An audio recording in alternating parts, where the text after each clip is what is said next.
Nyakura mongi wadhi nyime gi weche manyien. Jopiny, johala kod jolupo manyandiwa e kar chung' od bura ma Suba South, kaunti ma Homa Bay, wuok tung' mos wuok kod kambi mar keyo teko sitima e pacho ka Kenya Power. Kaluwore gi onge mar sitima e chiro manyandiwa dweche maohingo 3 nyaka ne transformer ma keyo sitima e alworano okethre. Jafwambo marwa e kaunti ma Homa Bay, Ali Abich, nigi ler mar wachni. Chiro manyandiwa mayudore kar chung' od bura ma Suba South osebedo maonge stima kuom thuolo mohingo dweche 3 sani nyaka ne transformer ma keyo stima alworano okethre, gino ma osemiyo arita kwe onjawre alworano kendo rocho chenro mag ohala e chiro manyandiwa. Onge mar stima nyandiwa ne ochuno jodak kod jopiny matimo ohala nyandiwa ka otel kod jakom dho ma Suba South William Onditi bago ng'anyo ka ginyiso chwang' margi kaluwore gi pek ma sani koro gineno nyandiwa nikech onge mar stima.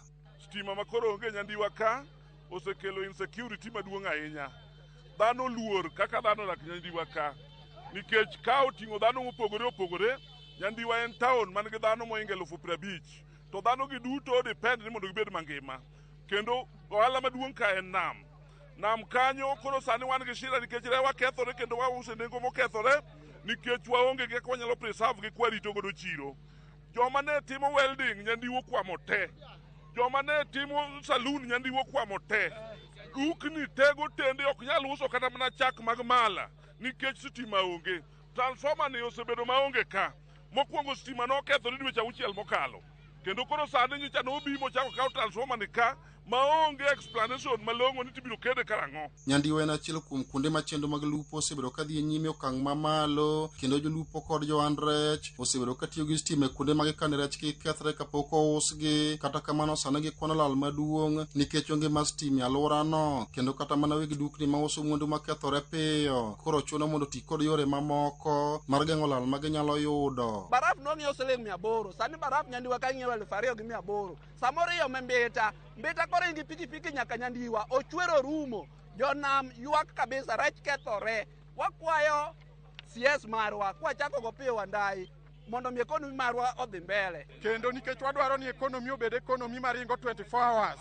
Omiyo gino wakwedo mabor okang' mamalo.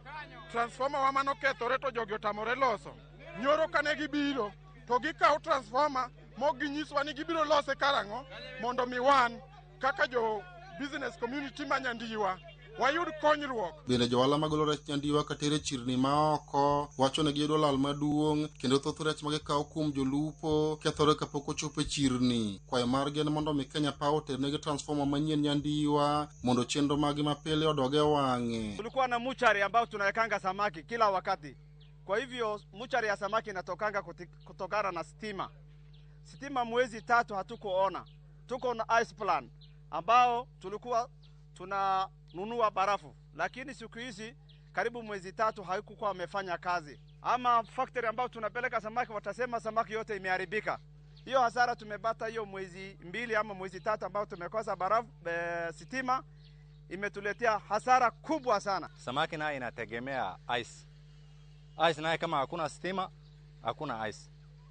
Mostly hata sahi hapa ukiangalia boti mingi inakaa nje ajili ya stima. Watu wakuli sahi because of stima. Sasa ile kitu ambayo tunaomba county government, national government, Kenya Power watusaidie stima because of sisi tuko na haki ya kupata stima, tunalipa ushuru.